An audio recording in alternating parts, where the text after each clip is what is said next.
Salamat mga kasama. Happy anniversary sa ating samahan.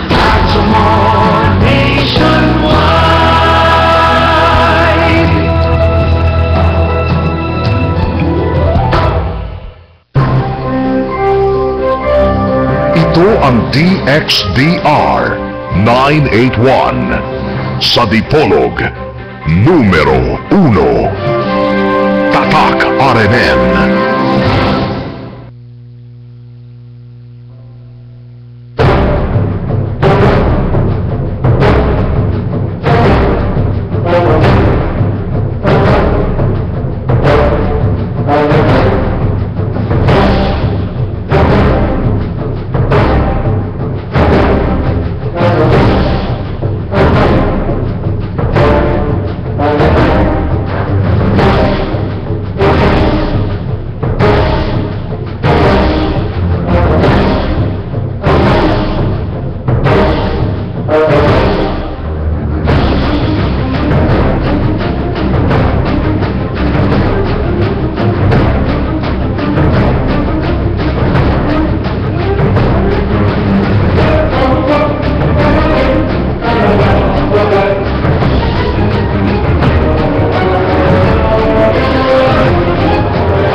Ako ang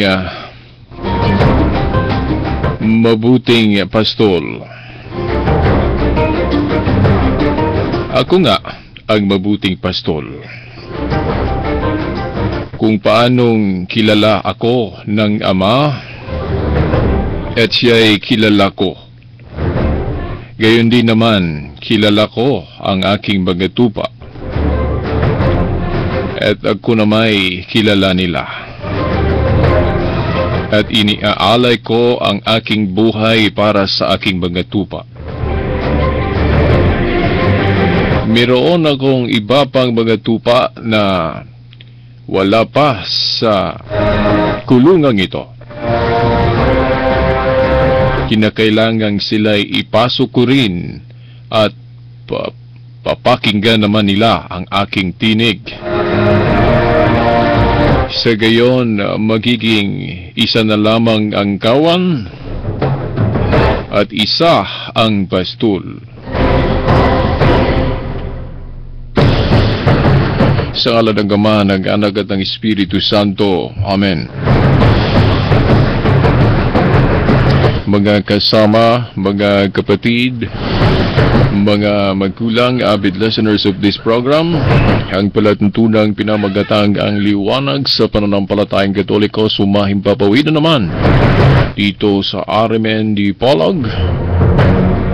RMN Dipolog.weebly.com po ang ating website.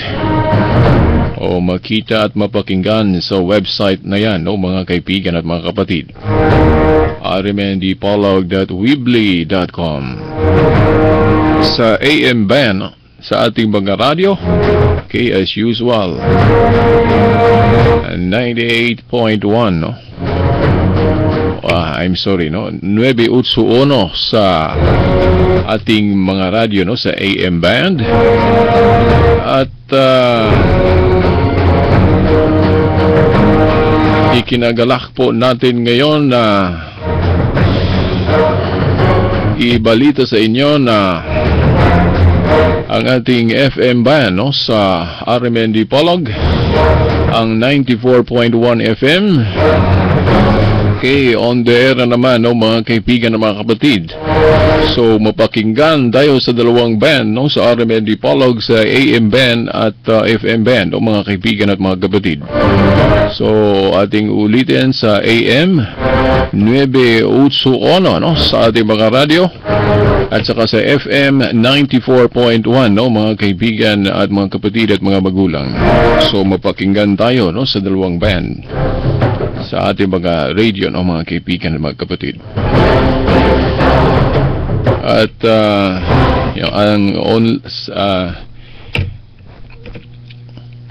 teka, sandali.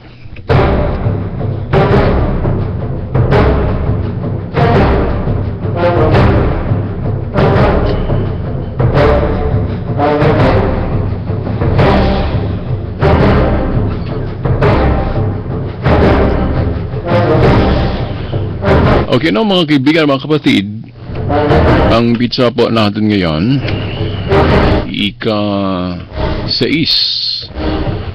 sa buwan ng Oktubre.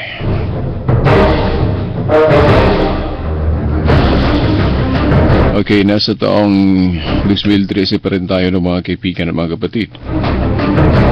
Okay, binasa natin ang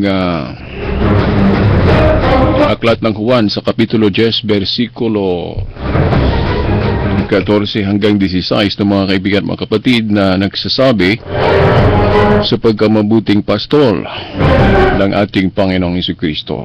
Bakit ito ang binasa natin sa pagsimula sa ating palatuntunan ngayon? Dahil kung natandaan ninyo, hindi pa tayo tapos sa paksa tungkol sa otoridad ng simbahan o saan galing ang otoridad ng simbahang Katoliko.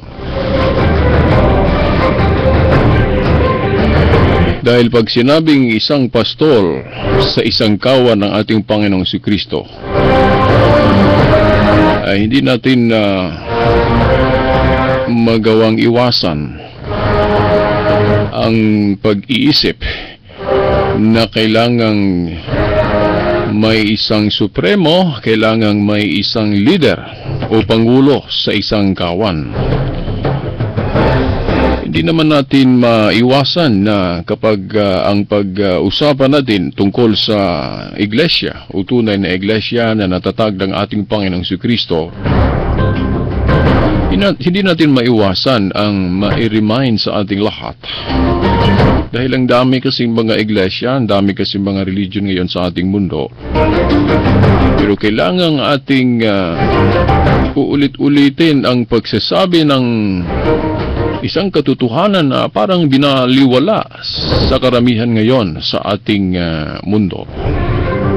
Dahil kahit na ngayon, ang dami pa ding nag-iisip na gagawa ng mga sariling religion o gawa ng mga sariling samahan. At ang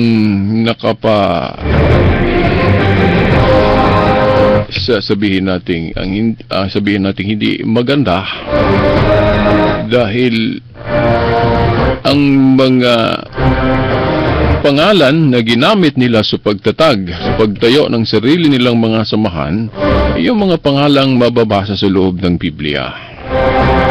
At alam naman nating daming mga kapatid natin na ang daling madaya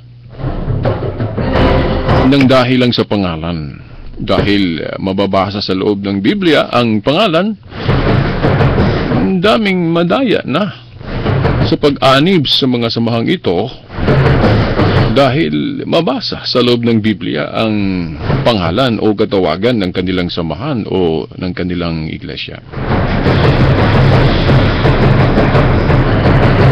Just for example, sa samahang ang ipinangalan nila, yung pangalan ng ating Panginoong Jesucristo. Example o halimbawa, Iglesia ni Cristo. Ang daming mga samahan ngayon sa ating mundo ang gumamit sa katawagan o pangalang yan na ipinangalan nila sa kanilang samahan, pangalan na mababasa sa loob ng Biblia. Natural naman kung hindi nila gagamitin ang pangalan ng ating Panginoong Jesucristo, hindi paniwalaan ng mga tao. Dahil pag sinabing Biblia ang ating basihan sa ating pananampalataya, kailangan isabi nila mababasa sa loob ng Biblia. Pero ang Iglesia Katolika, sa pangalan pa lang, sabi nila ay hindi na makapasa dahil ang pangalang Iglesia Katolika, Apostolika Romana ay hindi mababasa sa loob ng Biblia. So, sabi nila, papaano natin mapapaniwalaan ang Iglesia Katolika na pangalan pa lang, no? Ay hindi mababasa sa loob ng Biblia. So, mga kaibigan, mga kapatid, so ang style, ang mga pamamaraan ngayon sa tao sa paggawa ng samahan, talagang gagamitin nila ang mga pangalan na mababasa sa loob ng Biblia at ito'y gagamitin nila sa pagtayo ng sarili nilang iglesia. So, para paniwalaan ito ng mga tao. Pero, ating i-remind sa inyong lahat ngayon na nakikinig sa palatuntunan ito na hindi basta gumamit sa pangalan o ginamit ang mga pangalan sa loob ng Biblia o mga salita na nasa Biblia, hindi agad natin sabihin nating paniwalaan na natin agad dahil ang dali lang gagamit ng mga talata ng Biblia. Ang dali lang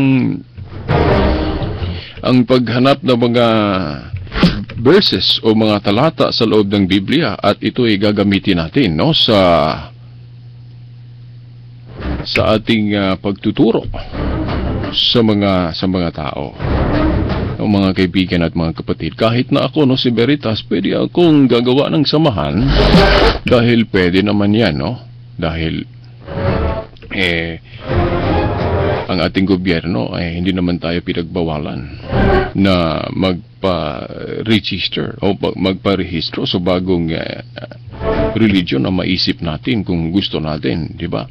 Kung i-provide mo lang ang mga requirements, no, sa pagparehistro, talagang tatanggapin ng ating gobyerno ang ating pwedeng gawing bagong samahan na ang ipangalan natin ay yung pangalan na mababasa sa loob ng Biblia. Pwede ako makagawa ng ganyan, no, mga kaibigan at mga kapatid. Pero kung ating pag-usapan ang katotohanan tungkol sa iglesia o sa religion na natatag ng ating Panginoong Jesucristo, matagal na itong natatag niya noong unang siglo pa, no, mga 33 AD. At ito'y sabi niya matatag dahil kahit na ang kadiliman na hindi makakapanaig sa kanyang samahan o sa kanyang iglesia na natatag. So, kung ating pag-usapan ang tunay na iglesia, ang dali lang hanapin natin, no, kung talagang sinusuri natin ng mabuti ang mga samahan o ang mga religion ngayon sa mundo. So, simple lang, kung ang ating samahan ay yung samahan na nasimulan ng ating Panginoong Jesucristo na nagpapatuloy hanggang ngayon, yan na ang tunay na samahan. Kahit na hindi pa natin pangalanan yan, talagang tunay na samahan yan kung talagang ang ating Panginoong Jesucristo ang nagtatag nito, di ba? Dahil, for example, kung babasahin natin ang Biblia, wala tayong mababasa sa loob ng Biblia na kailangang lagyan ng pangalan o lagyan ng name tag, for example, sa labas ng sa harapan o sa labas ng simbahan, no, yung building. Lagyan ng tag, name tag, no, na for example, Iglesia ng Diyos o Iglesia ni Kristo. Okay, sa loob ng Biblia, wala po tayong mababasa na ganon, na kailangang lagyan ng name tag ang simbahan lagyan ng Iglesia ni Cristo. No, gagamitin yung mababasa sa loob ng Biblia na sa Roma 16:16 for example na Iglesia ni Cristo. Hindi po sinabi o hindi po mababasa sa loob ng Biblia na kailangan ang katawagan na yan o yung pangalan na yan ilagay yan sa harapan sa labas ng ating simbahan. So, but it does not mean, hindi nangangahulugan na ang isang iglesia hindi na tama, hindi na totoo kung hindi linagyan ng name tag. Kahit na ako, for example, dadalo ako sa mga meeting. Tapos may instruction ang kapulungan na yon sa meeting na kailangang maglagay ng name tag. At nagkataong hindi ako nakagawa ng name tag.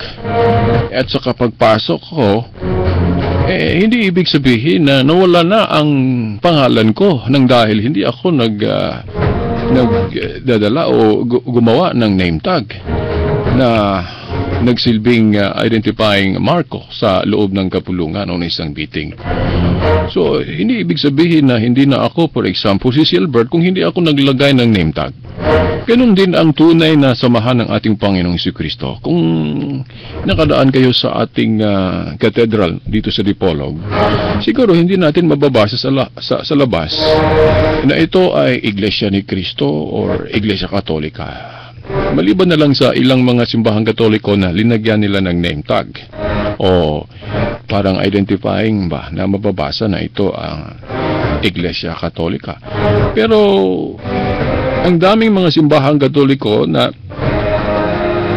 hindi na naglagay ng name tag, pero ating malaman na ang itong mga simbahan na ito ay talagang mga simbahan ng Iglesia Katolika. Dahil yung mga identifying marks, for example, yung mga larawan ng mga santo, makikita natin. At saka yung simbolo natin sa Christianity, yung krus, makikita natin. At kahit na hindi pa lagyan ng name tag ito, o kung sa history, ito'y mapapatunayan natin na si Kristo ang nagtatag sa samahang ito, ay hindi tayo makaiwas sa katotohanan yan na itong Iglesia Katolika ang tunay na Iglesia ni Kristo.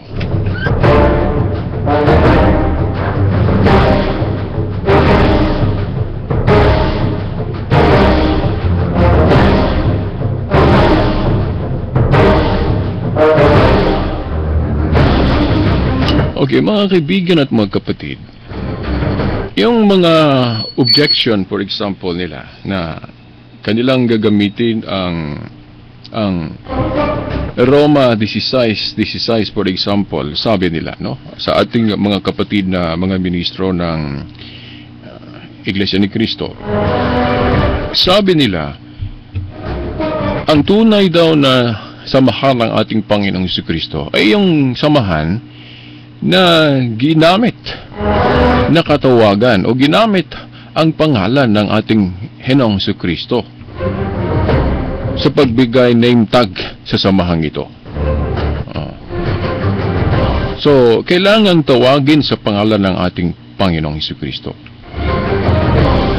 So, tayong mga Katoliko, malinaw, sabi nila, sa simula nang hindi pa, sabi nila, hindi pa pinalitan ang pangalan ng ating Panginoong Jesucristo ng Katoliko, dahil sabi kasi nila, ang pangalan ni Kristo daw ay pinalitan ng pangalang Katolika o Katoliko. Ang gumawa niyan sa pagpalit ng pangalan ay yung obispo natin na si Obispo Ignacio noong, hindi ko nakalimutan, 107 or 110 AD. Okay, tinawag kasi ni Obispo Ignacio na ang iglesia na natatag ng ating Panginoong Jesucristo, tinawag niyang Katolika. Dahil ang ibig sabihin po sa salitang Katolika ay universal. Para sa buong mundo. At saka sa mga panahon na yon, meron na kasing mga tao na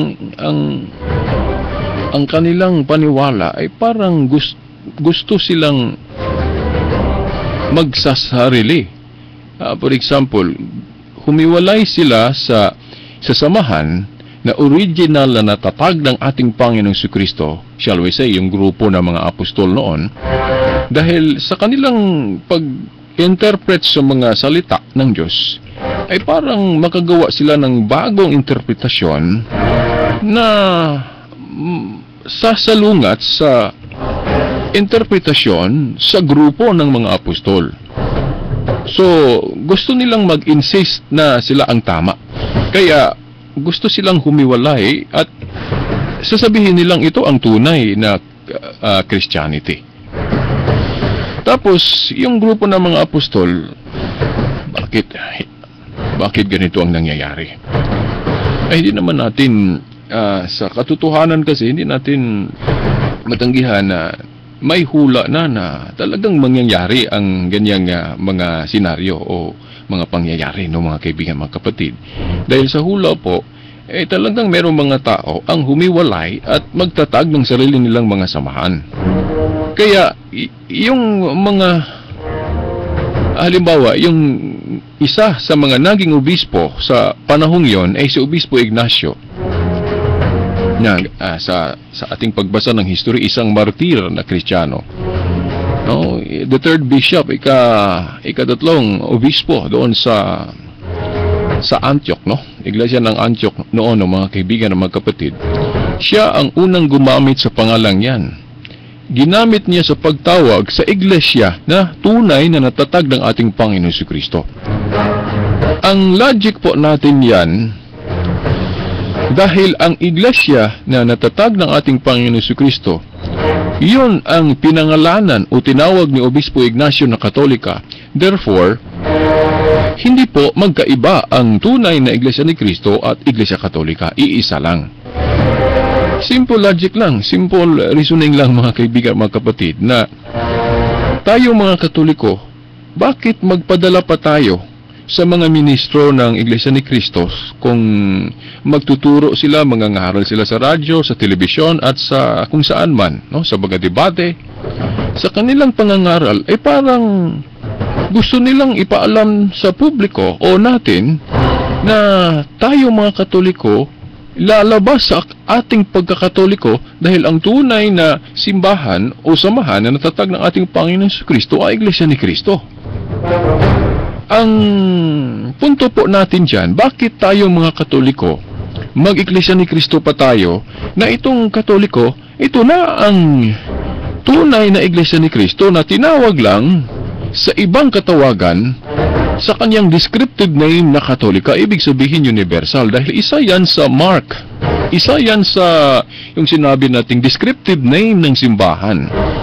Ginawa ni Obispo Ignacio yan para mabigyan ng identifying mark ang tunay na Iglesia ni Cristo.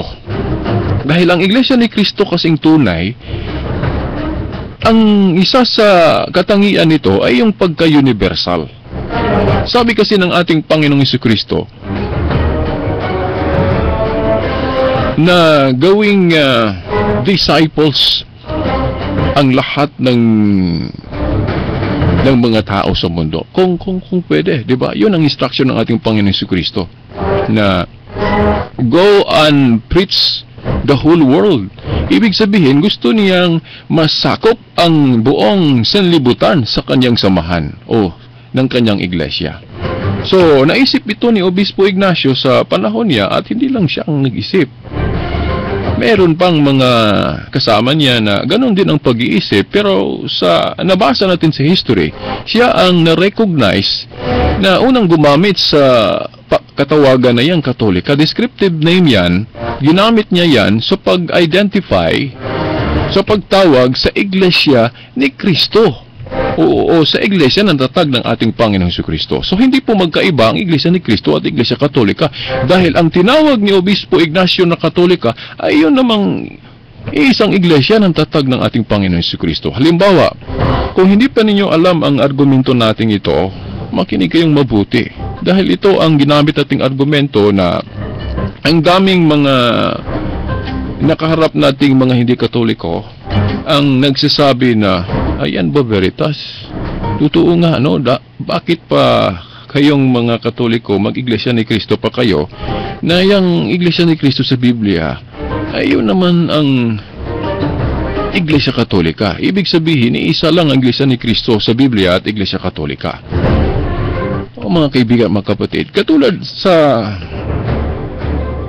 ginawa na nating halimbawa, paulit-ulit na natin itong ginawang halimbawa sa ating mga misyon, o mga kaibigan, mga kapatid, na just like for example, si Simon Pedro. Si Simon Pedro, Simon ang unang katawagan niya, di ba? Tinawag lang siya ng Simon. Tapos, pinangalanan siya ng ating Panginoong Jesucristo na Pedro. Ibig sabihin, bato. Diba? Rock. Pinangalanan siya ni Kristo na Peter. O sa Aramaiko, Sipas. Means, so ibig sabihin, rock.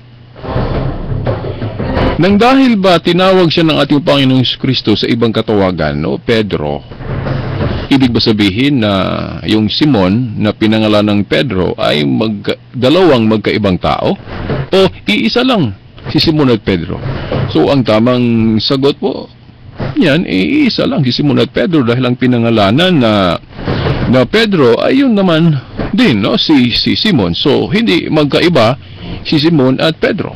So, nagkataon lang na sa dalawang katawagan siya nakilala. Una, yung Simon, at saka nakilala naman siya dahil pinangalanan siya ni Kristo na Pedro. So, dalawa na ang katawagan niya, mga kaibigan at mga kapatid. So, simple lang dahil yung pinangalanan o tinawag ni Obispo Ignacio na Katolika ay iisang iglesia na natatag ng ating Panginoon Jesucristo. Therefore, iisa lang ang Iglesia ni Cristo sa Biblia at Iglesia Katolika. Pero yung iba naman nagsasabi na kung iisa lang ang Iglesia ni Cristo sa Biblia at Iglesia Katolika, bakit po ang mga turo ng Iglesia Katolika ngayon magkaiba sa mga katuruan ng unang iglesia noon sa unang siglo? Kung totoong ang Iglesia Katolika ay iisa lang sa tunay na Iglesia ni Cristo na binanggit ng Biblia. Mga kaibigan at mga kapatid, yun, allegation lang yan, no? Yung sinabi nilang mga turo ng Iglesia Katolika magkaiba o sabi pa nila magkasalungat sa mga katuruan na mababasa sa Biblia, yun lang, interpretasyon lang nila yon, no? Mga sariling kuro-kuro at pangunawa na gumamit naman sila ng mga bersikulo, pero actually misinterpretations lang, no? Mga maling interpretasyon sa Biblia na sabi nila ito ang tamang interpretasyon. So yan ang gawin nilang proof daw, katibayan na ang Iglesia Katolika ay hindi tunay na Iglesia ni Cristo, hindi tunay na samahan na natatag ng ating Panginoong Jesucristo dahil sa mga katuruan na salungat daw sa Biblia. So mere allegations lang, no? Dahil tayong mga Katoliko, yung mga katuruan na sinabi nilang mga mali, sinagot naman natin yon lahat, no, mga kaibigan at mga kapatid. Like for example, tungkol sa mga larawan. Atake nila, Diyos-Diyosan daw ang ating mga larawan. Pero ating napatunayan na sa Biblia, dalawang uri po ang mga larawan. Totoong may mga larawan na ipinagbabawal ang ating Panginoong Jesucristo, yung ginawang mga Diyos-Diyosan ba? Yung mga larawan na sinamba bilang Diyos. Yun, for example, halimbawa dyan, yung ribulto o larawan ni Baal. No, ginawa nilang Diyos-Diyusan si Baal, kaya nagkamali sila. Pero ang ating mga larawan sa Katoliko, hindi natin ginawang mga Diyos ito. Mga simbolo lang ito. Dahil ang mga may-ari po ng mga larawan na ito ay yung mga banal. Hindi po bawal ang paggawa ng mga larawan sa ating pananampalataya bilang simbolo lang, no, mga kaibigan, mga kapatid. At saka yung ginawa natin ng larawan o ribulto, yung may koneksyon sa ating pananampalataya sa Diyos. Just for example, ang ating Panginoong Diyos, sinugo niya si Moises noon sa paggawa ng larawan ng Kiruben. Mababasa natin yan sa Exodo Kapitulo 25. versikulo 17 hanggang 22. So yung object na may connection, may connection sa ating pananampalataya sa Diyos, hindi yan bawal kung gagawa tayo nito. Just like for example sa cherubim, no? Di ba ang cherubim ay anghel? At yung sinugo niya si Moses sa paggawa ng larawan, larawan ng isang anghel. So yan ang ginawa nating halimbawa na hindi po mali ang paggawa ng mga larawan ng mga banal dahil ang anghel ay banal, di ba? Holy, no? Kumbaga sa English. At wala namang turo ang simbahang Katoliko na ang ating paggawa ng mga larawan ay ginawa natin ito upang sambahin bilang Diyos. Wala namang turo ang Iglesia Katolika na ganyan. Dahil malinaw po ang sinabi ng Biblia na ang pagbabawal sa Diyos sa larawan ay yun lang gagawing Diyos. Dahil malinaw po ang sinabi niya sa Exodo Kapitulo 20, versikulo 3, huwag kayong sasamba sa ibang Diyos. Then sinabi niya na huwag kayong gagawa ng mga ributo o mga larawan at yuyukuran ninyo bilang Diyos. Dahil paggawa na ng ibang Diyos, pagsamba na sa ibang Diyos ang ginawa ninyo kung ganon kayo sumasamba. So, kung ang Katoliko ang natamaan sa kautusan ng Diyos na yan, ano bang turo? Ano bang libro ng simbahang Katoliko ang nagsasabi na yung mga larawan natin ay ginawa natin mga Diyos o sinasamba natin bilang Diyos? At saka kung meron tayong mga ginawang pagluhod sa harap ng larawan ng mga santo, ang ibig sabihin sa luhod o pagyukod sa mga ito ay yung pag-venerate lang o pag-honor. Hindi po kasi lahat na pagluhod ay idolatry na, no? Ang nakaproblema po natin sa ating karamihan ngayon na nagbabasa sa Biblia, isa lang kasi ang alam nilang ibig sabihin sa yung posisyon ba sa pagluhod o yung pagyukod. Dahil tayo mga Katoliko ay luluhod sa harap ng mga larawan ng mga santo, ang nasa isip tuloy agad nila, sinasamba na natin bilang Diyos. Hindi po ganon. Dahil halimbawa, ang isang bata na luluhod sa harap ng kanyang mga magulang sa pagmakaawa para hindi siya papagalitan o paparusahan dahil, for example, hindi niya sinasadya sa paglalaro niya sa kanilang bahay, nahulog ang figure nila sa bahay. Tapos nasa isip niya, pag uwi ng mga magulang niya, siguro papagalitan siya at paparusahan siya. So sabi niya, pagdating ng nanay at tatay ko, itong gagawin ko, magmamakaawa ako at luluhod ako sa kanilang harapan. O yung ganyang klaseng senaryo ng mga kaibigan, mga kapatid, ibig sabihin ba na kapag ang bata luluhod sa harap ng kanyang mga magulang, ibig sabihin ba ang kanyang mga magulang inisip na niya o sinamba na niya bilang Diyos? Hindi po ganon. Dahil merong pagluhod na sa pagpakita lang ng pagmamakaawa. Merong pagluhod sa pagpakita lang ng respeto o pagbigay galang, pero hindi samba bilang Diyos. Yan ang hindi nila alam. At maraming mga talata naman ng Biblia na pwedeng magamit natin bilang suporta, katibayan na ganon ang nasa Biblia. Hindi po lahat ng act, no, sa paggawa ng pagluhod automatically ating i-interpret o ating isabihin agad na ito ay idolatry na dahil sinasamba na bilang Diyos. Hindi po ganon. Dahil malinaw po ang nasa Biblia. Magkaiba po ang luhod o honor na ginawa natin sa harap ng mga santo at saka yung samba natin sa Diyos. Mataas po ang samba natin sa Diyos. Tinawag yan sa Grego na latria, supreme kind of worship. Hindi kasi nila alam yan dahil ang interpretation nila, ang intindi nila sa luhod natin sa mga larawan ng mga santo, ginawang Diyos-Diyos na natin. Diyos-Diyusan. Hindi po ganon. So, sa tema o sa paksa tungkol sa mga larawan, idetalye natin ito. Binanggit lang natin ito dahil yung sinabi natin na na ang Iglesia ni Cristo sa Biblia at Iglesia Katolika ay iisa, sabi nila, paano po maging iisa ang tunay na Iglesia ni Cristo at Katolika na ang mga katuruang Katoliko ngayon ay salungat sa mga katuruang nasa Biblia? So, ang ating response dyan, isip lang nila yon, interpretasyon lang nila yon. At dapat makinig tayo kung ano ang mga sagot Katoliko sa mga paratang nila tungkol sa ating pananampalataya. Katulad, ibigay ko sa inyo ang aking sarili, no, bilang halimbawa. Na ako noon, muntik akong maging Iglesia ni Cristo.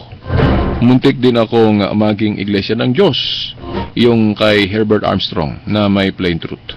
Dahil nagbabasa ako ng pasugo at nakadalo ako ng pamamahayag ng Iglesia ni Cristo. Dahil noon meron akong kaibigan na inakay niya ako na makinig sa Bible exposition o pamamahayag ng Iglesia ni Cristo.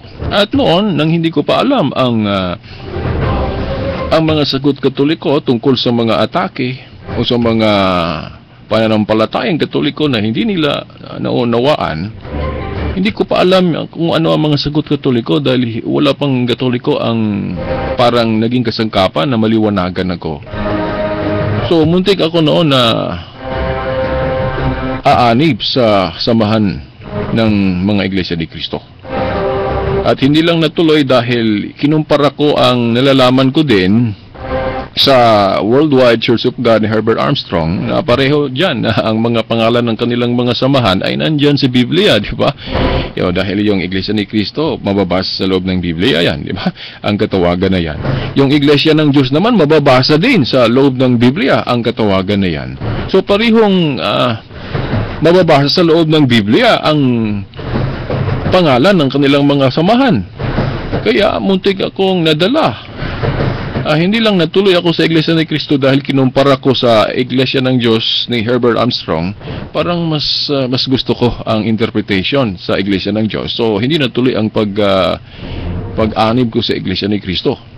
At muntik akong aanib sa Iglesia ng Diyos. Pero hindi nagtagal, merong mga tao na kinasangkapan ng siguro ng ating Panginoon na maliwanagan ako sa simbahang Katoliko. Nakadalo ako ng Bible seminar sa grupo ng mga Catholic Faith Defenders.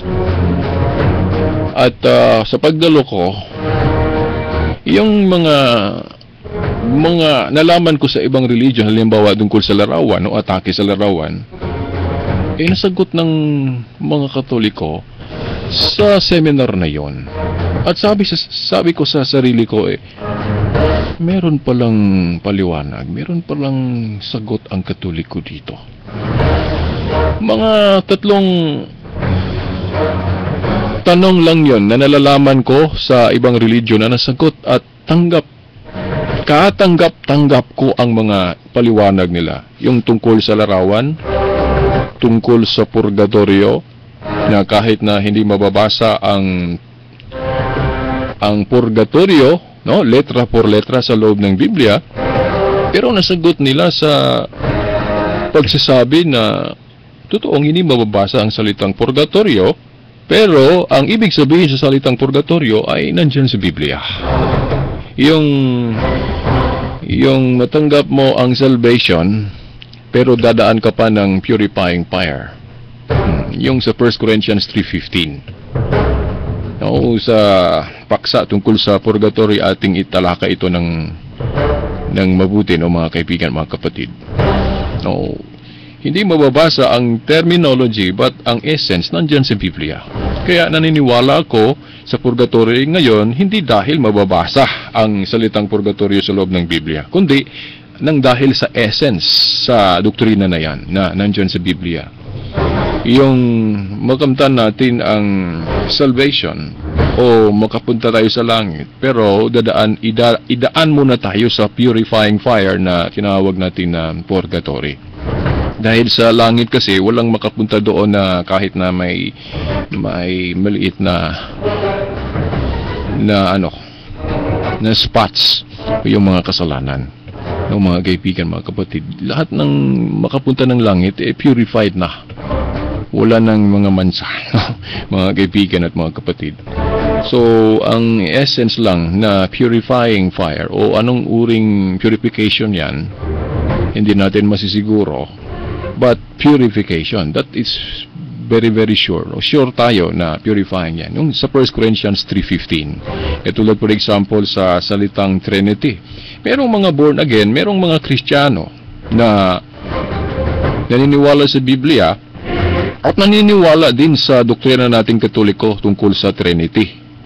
Just like for example, mga Seventh-day Adventists at saka yung ilang mga born again, even Protestants. Naniniwala sila sa the Holy Trinity. Kahit na ang salitang yan, hindi mababasa sa loob ng Biblia. Dahil sabi nila, hindi totoo na hindi mababasa ang Trinity, but ang essence nandyan sa Biblia. Ano ba ang ibig sabihin sa salitang Trinity? No? Iisang Diyos na nasa tatlong persona. So talagang hindi nga mabasa ang salitang Trinity, pero ang ibig sabihin nandyan sa Biblia. So sabi nila, at yun naman ang ating pinaniniwalaan, naniniwala tayo sa doktrina ng Santissima Trinidad, hindi dahil mababasa ang salitang yan sa loob ng Biblia. Naniniwala tayo sa doktrina ng Santissima Trinidad dahil ang ibig sabihin o ang esensya nandyan sa Biblia. Ano ba ang essence ng Trinity? Na ang isang Diyos nandyan sa tatlong persona. May mababasa ba na ang Ama ay Diyos? Meron. May mababasa ba na ang Anak ay Diyos? Meron. Ang Espiritu Santo? Meron. Pero hindi sila tatlong Diyos, but iisa lang. May mga talata ng Biblia na susuporta dyan. So, nandyan ang essence sa Biblia, kaya pinaniniwalaan natin kahit na ang salita na ginamit natin ay wala sa loob ng Biblia. Hindi naman kailangan lahat babasahin sa loob ng Biblia, kahit ang ating mga kapatid na Iglesia ni Cristo, kung tatanungin natin sila. Bakit naniniwala kayo na si Igsoon Felix Manalo last messenger of God? O yung tinawag ninyong anghel? Meron bang bababasa sa loob ng Biblia na si kapatid na Felix ay anghel? O mababasa ba ang pangalan ni kapatid na Felix sa loob ng Biblia? Sabi nila, hindi naman.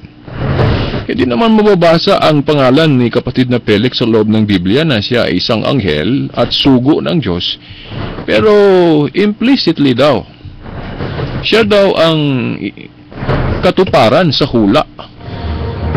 So, ibig sabihin, hindi kailangan lahat babasahin ang mga terminology sa loob ng Biblia. Importante din yung ano yung ibig sabihin. Yung implicitly stated. Pero tayong mga Katoliko, hindi tayo naniniwala nung ginamit nilang mga bersikulo na si Igsoon Felix Manalo ang katuparan. Interpretasyon lang nila yon, no, mga kaibigan at mga kapatid. So again, babalik naman tayo sa pagsasabi na that's interpretation game lang, no? Parang laro lang, no? Laro-laruan lang sa pag-interpret pa, no? Dahil hindi tayo makaiwas sa pagsabi niyan dahil yan naman ang ugat sa hindi pagkakaisa natin mga Kristiyano ngayon sa mundo. Yung interpretation game. Yung ibang interpretation ng tao, ginawang ito ang tama. Sabi naman ng iba na nag-interpret sa Biblia, mali yan. Ito ang tama. So, ang resulta, ilang samahan na ngayon ang narehistro. No? Hindi ko na alam kung ilang samahan na ang narehistro sa gobyerno. No, nang dahil sa private interpretation. So, ang katotohanan kasi, very simple lang sa loob ng Biblia. Anong iglesia, anong samahan ngayon ang makabigay katibayan sa inyo na siya talaga ang natatag ng ating Panginoong Jesucristo nagpapatuloy hanggang ngayon? Iglesia Katolika, Apostolika Romana lang, mga kaibigan at mga kapatid. Yung balikan muna natin yung sinabi natin kanina na ang Iglesia ni Cristo tinawag ni Obispo Ignacio na Katolika. Sabi natin iisa lang ang Iglesia ni Cristo at Iglesia Katolika, hindi po dalawa. Kaya sinabi natin, kung kayo na nakikinig ngayon, mga Katoliko kayo noon, tapos sumiwalay kayo, umanib kayo sa Iglesia ni Cristo, So, siguro, ang nasa isip ninyo noon, kaya naakay kayo, umanib kayo sa Iglesia ni Cristo na natatag ni kapatid na Felix noong 1914, umanib kayo dahil noon, hindi nyo alam na itong Katoliko, ito ang tunay na Iglesia ni Cristo. Dahil nasa isip siguro ninyo, ang Iglesia Katolika at Iglesia ni Cristo ay magkaiba. Hindi po. Kung ating pag-aralan ng mabuti ang tunay na Iglesia ni Cristo, hindi tayo makaiwas sa pag-isip na ang Iglesia ni Cristong tunay ngayon ay Katoliko rin. Dahil ang Iglesia ni Cristo at Katolika ay iisa lang. Base sa logic, no? Base sa reasoning, no? Sa pag-iisip na bakit Katolika ang Iglesia ni Cristo? Dahil noon merong naging obispo sa samahang ito na unang gumamit sa pagtawag sa Iglesia na natatag ng ating Panginoong si Kristo na ito ay Katolika. Ibig sabihin, umabot ito sa buong mundo. Aabot ito sa buong mundo. O itong samahan na ito ay universal dahil ito ang gusto ng ating Panginoong Kristo na ito ay lalaganap. Di ba mga kaibigan, mga kapatid? At hindi naman sinabi sa Biblia na hindi ito pwedeng gawin ng isang obispo. At merong natandaan akong talata ng Biblia, pero hindi ko lang masabi ang exact verse, but I'm very sure na nasa Biblia ito, yung sinabi na put a marks. Lagyan daw ng mga marka ang daan. Ibig sabihin, lagyan ng identifying marks. So, sa ating pangunawa na Katoliko, isa ito sa katuparan na ang Iglesia ni Cristo ay kailangang lagyan ng isa sa palatandaan nito, yung pagkakatolika niya o pagka-universal niya. At hindi lang yan, yung pagka-apostolik niya, ibig sabihin na ang tunay na iglesia ay talagang natatag ng ating Panginoong si Kristo at unang mga sakop nito ay yung mga apostol, kaya tinawag itong apostolika. Isa din yan, no, ang pagka-apostolika na isa sa mga palatandaan. So, nakumpleto ito noong, if I'm not wrong, 1870. At ito igagamitin ng mga ministro ng Iglesia ni Cristo na noong 1870 lang, no? Na officially called, no? Officially na pahayag ng Iglesia Katolika na ito ang official na descriptive name, Iglesia Katolika Apostolika Romana. Meron pa daw iba daw na Katoliko na nag-object dahil hindi nila gusto. Pero hindi naman yan problema sa ating simbahang Katoliko dahil ang opisyal na tinig natin ay yung magisterium. Kung magsasabi ang magisterium na, okay, gawin natin itong opisyal na descriptive name sa ating simbahan, talagang paniwalaan natin ito dahil ang tunay na iglesia, ang tunay na magisterium, no, sa mundong ito, binigyan ng ating Panginoon Jesucristo ng kapangyarihan, no, sa pag-bind and loose, yung sa Mateo 18:18. Kaya ang ating iglesia pwedeng gagawa ng mga batas, di ba? Yung mga canon laws, ecclesiastical laws. At ito ay binding at valid. Kailangan nating respetuhan ang mga batas na ito dahil malinaw yan, no, sa talatang Mateo 18 versikulo 18 na ang tunay na simbahan binigyan ng kapangyarihan ng ating Panginoon Jesucristo sa pag-bind and loose, yung pagbabawal at pagpahintulot, di ba, mga kaibigan at mga kapatid? So, kung ating simbahan ngayon merong mga batas at saka yung mga hiningi ng mga faithful na magbigay tayo ng yearly thanksgiving sa kinikilala nating mga bayani sa ating pananampalataya, yung mga piyesta, for example. O kung mag-approve ang ating magisterium, talagang mag-approve din ang heaven, ang langit doon. Dahil, anong sabi dyan, no, sa Mateo 18:18, ang ipinagbabawal at ipinahintulot ng tunay na iglesia daw niya ipinagbabawal at ipahintulot din niya doon sa langit. No? Malinaw yan sa Matthew 18:18. Pero provided ang samahan na aangkin sa kapangyarihan nito, yung samahan na talagang totoong sinimulan o natatag ng ating Panginoon Jesucristo, dahil hindi naman lahat na mga samahan ngayon ang makaangkin na ito ay tunay. No? Halimbawa, papaano natin masabi na ang kay kapatid na Felix na Iglesia ni Cristo ay tunay? Na ang samahan na yan ay hindi man nagsimula noong 33 AD o the first century. So, sa anong taon ba na simulan ni kapatid na Felix ang Iglesia ni Cristo? No? Ay 1914 lang. Kaya na nag-celebrate sila sa ika-99 years ba to nila? 99 years ba nila yon, yung July 27, di ba? Nag-99 years nag-celebrate sila, di ba? No, mga kaibigan at mga kapatid. So, paano natin maisip na ang Iglesia ni Cristo ni kapatid na Felix ay tunay na Iglesia ni Cristo na hindi man yan ang isa sa palatandaan sa tunay na Iglesia ni Cristo? Dahil ang tunay na Iglesia ni Cristo ay nagsimula noong 33 AD, unang siglo. At saka yung, for example, mga Seventh-day Adventists, paano natin masabi na ang kanilang samahan ay tunay na tatag ng ating Panginoong Jesucristo na sa history nalaman natin na ang Adventists nagsimula noong 1844, kung hindi ko nakalimutan ang pitsa. 1844. Yung Jehovah's Witness, 1872. Tagal lang natatag ng Panginoong Jesucristo ang samahan niya, mga kaibigan at mga kapatid. At saka yung sinabi natin na si Kristo ay sa hindi pa siya umakyat sa langit nang nabuhay siya muli, no, after his resurrection, di ba?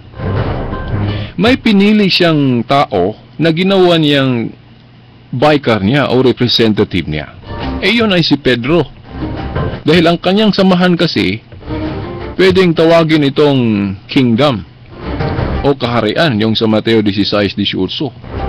Ang iglesia na natatag niya, may versikulo o talata ng Biblia na pwede ding tawaging kaharian ito o kaharian ng ating Panginoong Jesucristo. Ibig sabihin, kapag kaharian, ang kaharian ay may hari, di ba? May king. At wala pong iba na masabi nating hari o king sa kaharian niya, siya mismo ang ating Panginoong Jesucristo, ang hari. Kaya nga yung nilarawan natin si Kristo sa bata pa siya, no? Mga kaibigan at mga kapatid, yung pagka-ninyo niya noon, tinawag na siyang senior o di ba king, dahil ang ating Panginoong Jesucristo po sa kaharian niya ang ating hari, ang ating king.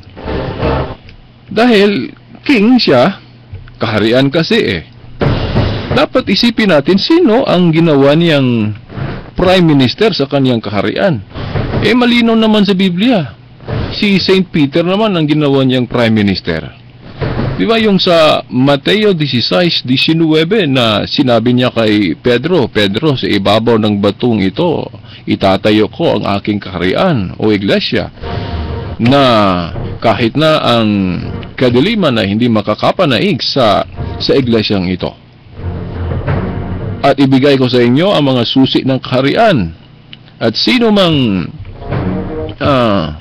pahintulutan at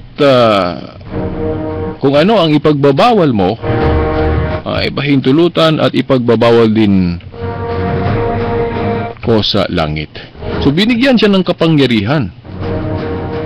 So kung ating unawain yan, especially kung binasa din natin ang Isaias Kapitulo 22, versikulo 20 hanggang 23, yung bigyan ka ng susi, ibig sabihin ginawa kang prime minister, tatawagin kang ama.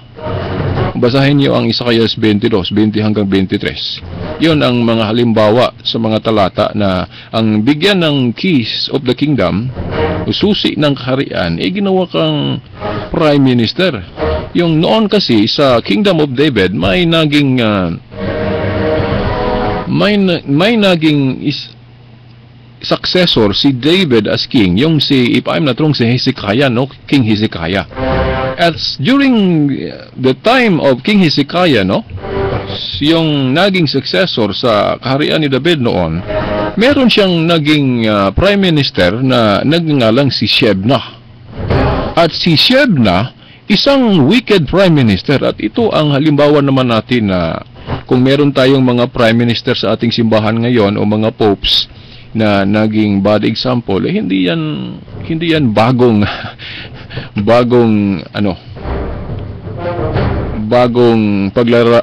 paglalarawan natin sa history. Dahil ang Diyos kasi kapag pipili ng isang prime minister, hindi nangangahulugan na hindi na pwedeng magkasala o hindi na magkakamali. Kahit na sa 12 apostles, hindi sinabi ng Panginoon na ang kanyang 12 apostles ay hindi magkakamali sa personal na pag-iisip nila o sa mga gawain nila. So kaya nga, yung sa panahon ni panahon sa kaharian ni David na merong naging successor niya, si King Hezekiah, na during the time of King Hezekiah, merong naging prime minister na si Shebna. Tapos si Shebna ay isang hindi mabuting example o huwaran no si Shebna, no Prime Minister Shebna. So kaya pinalitan siya ni Eliakim. So anong mga salita ang ginamit diyan, no? Pag yung sinabi nating turnover of office, no? Ng kapangyarihan, no? Sabi diyan sa Isaiah 22:20 hanggang 23, yung kapangyarihan daw, yung katungkulan ni Shebna ay kunin sa kanya at ibigay kay Eliakim. Sabi diyan, yung key of the house of David na simbolo yon sa pagka-prime minister, ibigay na kay Eliakim. At sinabi na tatawaging ama ang hahawak na itong susi na ito ng kaharian. So yun, no? Si Eliakim ang naging prime minister noon, no? Sa Kingdom of David. At kung puntahan natin ang kaharian ng ating Panginoon Jesucristo, alam naman natin na ang kaharian ng ating Panginoon Jesucristo ay restoration ito sa Kingdom of David na nawala, di ba? Malinaw yan kung binasa ninyo ang Biblia, ang Church of Jesus Christ o Kingdom of Jesus Christ. Ito ang restoration sa Kingdom of David na nawala o na na-destroy noon, di ba mga kaibigan, mga kapatid? So, sa Kingdom ni Jesus Christ, si Jesus Christ ang King. Ngayon, sino ang kaniyang Prime Minister? Malinaw sa Biblia kung sino ang binigyan niya ng keys of the kingdom. At kung babasahin natin ang Revelation chapter 3 verse 7, alam naman natin na si Kristo ang may hawak ng susi. At yung humawak ng susi ay tatawaging holy o santo o banal, no? Revelation chapter 3 verse 7. At kung ating pag-aralan ng Biblia, yung paakyat na si Kristo sa langit, sino ang binigyan niya ng susi na yon na simbolo sa pagkapastor? Si Pedro. Kaya nga, sasabihin natin sa inyo ngayon sa ating palatuntunan na very clear no, sa Biblia na ang ginawang Prime Minister ng ating Panginoon si Kristo sa kanyang kaharian, no, unang Prime Minister na pinili niya ay si Pedro. So, yan, no, ating alamin na ngayon kung sino ang humahalili kay Simon Pedro bilang Prime Minister sa kaharian ng ating Panginoon Jesucristo, dahil ang kaharian ng ating Panginoon Jesucristo ay very matatag po ito at magpapatuloy. So kung walang Prime Minister, ibig sabihin na wala ang kaharian ng ating Panginoon Jesucristo. So paano natin masabi na matibay ang kaharian ng Panginoong Jesucristo kung ito ay nawala? So mga kaibigan, mga kapatid, dahil wala na po tayong oras sa susunod na ating palatuntunan, kung papayag pa rin ang Panginoon na magpapatuloy ang palatuntunan ito, ating ihayag sa inyo ang mga katibayan po natin kung sino ang humahalili kay Simon Pedro bilang tagahawak ng mga susi ng kaharian, na ibig sabihin ang pagka-primero ministro. At ating i-review kung bakit ang Prime Minister tinawag nating Santo Papa. Titulo ng Diyos yan, no, mga kaibigan at mga kapatid.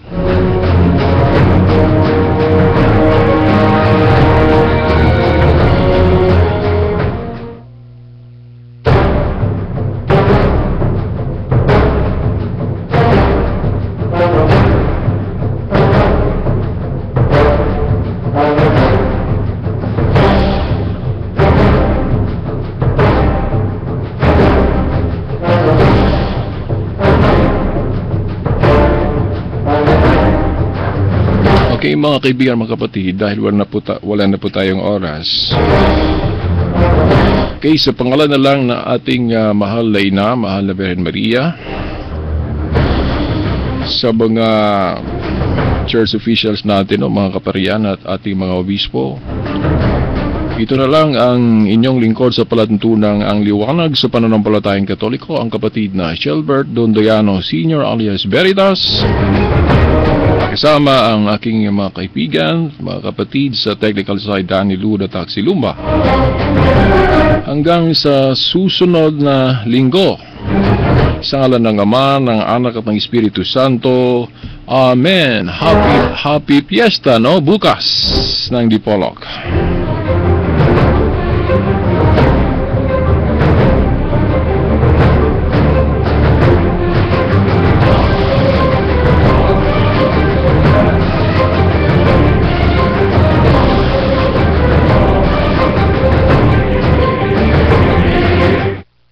Radyo mo nationwide.